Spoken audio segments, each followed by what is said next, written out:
What's happening? It's the legendary Traxster, and I create music. So you are looking very dapper today. I just Thank you feel very like much. I try, you know. Yeah, I try to do my thing, you know. it's perfect for this kind of place, you know. You're meeting people and they're admiring your finery. There's a lot of people here, and you know, I enjoy meeting people. Yeah, definitely. Have you met a lot of people since you've been here so far? Yeah, I've met a few. I was on a panel, and then I was whisked away back to the green room. So, but in between, I met a few people. That's right. You were on one of the very first panels of the day today, which is really exciting. Tell me a little bit about what was going on your panel. Well, we had a music review at the panel. So they played a lot of up-and-coming artists' music, and we kind of gave critiques. It was some great stuff. And then they had an opportunity to do questions and answers. And I got to tell a few of my stories, so I'm a happy man because, you know, I like to tell my stories or whatever, so it went pretty good. Well, that's awesome. Well, you know what? We like stories. Would you like to tell us one of your stories? Well, no, because that's all right. You have to have a special reason to tell a story. Okay. They have to be inspired by a question. So if you ask the right question, I'll tell the story. Okay, well, I'm going to strive to ask the right questions today. So tell me a little bit about the music that you heard on your panel. What kind of stuff were people bringing to you? And what kind of things are they asking? What do they want to know? They played, it was some hip-hop and some R&B. I believe it was a hip-hop and R&B panel. So there was a few great artists, vocalists, a couple of rappers. And, you know, basically, I think everybody was asking questions pertaining to getting in the industry, you know, how they can connect with people.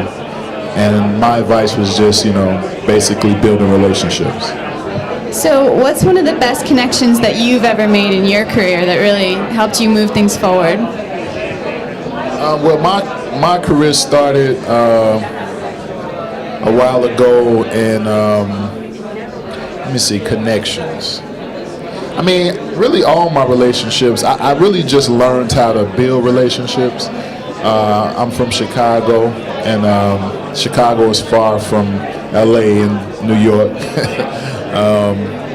And I started out doing an independent thing. But just, you know, my personality, sometimes I can be a little, you know, I guess shy would be the best word, even though, you know, I kind of overcame that over the years. But, you know, in my earlier career, I didn't really do a lot of networking and kept my circle pretty small. But now I realize that, you know, there's a lot of great people out here, and I'm depriving myself by not meeting them and being friendly. So that's why, you know, I got to find out how you're doing today. And yeah, you're fantastic. I've only known you for a few minutes, but you are incredibly friendly. You're one of the friendliest people I've met all day. So tell me a little bit about what the music scene is like coming from Chicago. What was it like growing up there? Well, it's pretty rough. It's pretty rough. We didn't really have any, at the time that I started, have any record labels there.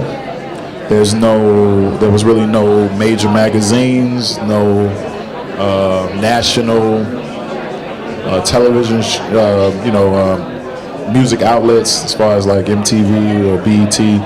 So it was pretty rough. There wasn't a lot of people who had record deals even in Chicago. So, you know, I am one of the pioneers of that scene, you know what I'm saying? But I mean, one thing that we did have was a lot of talent, and we still had it to this day, you know. And I think not having as many opportunities forced us to be, you know, better, you know, to get the attention of New York, LA, and the other media capitals, you know. Absolutely, it can be really motivating. You gotta show them what you got. Yeah, for sure. Okay, so tell me a little bit about, you were part of the ASCAP Songwriter Residency at America Scores. Tell me about that experience. What went on there, and what was it like for you? I mean, it was a great experience because it was really the first time I had an opportunity to give back in a musical way. So, you know, it was at an elementary school, Chalmers Elementary School, and we went in with about 15, 20 kids and wrote a song together.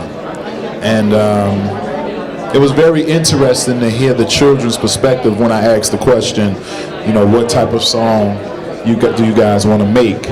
And we ended up doing a song called "We Are the Future,"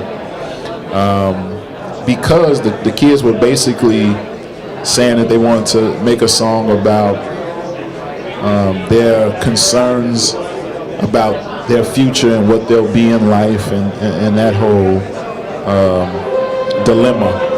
So, but to be able to work with them and give back and share a little piece of what I love so much in music was a great and a very fulfilling experience for me. It sounds amazing. So, when you were a kid, did you know you were going to want to work in music? Did you know this was going to be your life?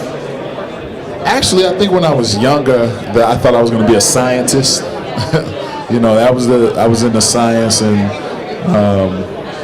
but once I really became a fan of music, I knew that this is what I wanted to do pretty early on, like high school. I knew this is what I was this is what I wanted to do, and I didn't really see anything stopping me from doing it. Right on. So we are extremely happy to have you as an ASCAP member, and I'm just kind of curious how you came to ASCAP in the first place. How did I come to ASCAP? I think as I was learning the business, and I learned about performance rights societies, I asked a simple question.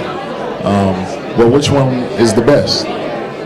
And someone told me ASCAP, and that was, I respected the person's opinion, so that was pretty much it for me. And I've been a member since '92, I want to say, so, I've been here for a while, and I like it here. We are so happy to have you. Well, thank you so much for being here and helping us kick off the expo with a bang. Thank you very much. All right, you take care. How was your day? Oh, it's fantastic. Thank you for asking. All right. That was it.